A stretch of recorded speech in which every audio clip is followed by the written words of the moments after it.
Clear? இங்கே ஒரு test charge இருக்குன்னு இமேஜின் பண்ணிப்போம், Q0. இந்த இடத்துல ஒரு சார்ஜ் Q1 சார்ஜ் இருக்குது, இங்கே ஒரு சார்ஜ் Q2ன்னு இருக்குன்னு வச்சுப்போம்.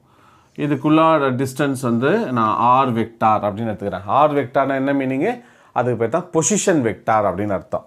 இப்போ Q1க்கும் இந்த ஆரிஜினுக்குள்ள டிஸ்டன்ஸு R1 வெக்டார்னு அர்த்தம், இந்த டிஸ்டன்ஸ் வந்து R2 வெக்டார்னு அர்த்தம். கரெக்டா? இப்போது அப்படின்னா இந்த டிஸ்டன்ஸ் என்னவாக இருக்கும்? இது இந்த டெஸ்ட் சார்ஜ் எங்கே இருக்குன்னா Pன்னு ஒரு பாயிண்டில் இருக்குன்னு இமேஜின் பண்ணிக்கலாம்.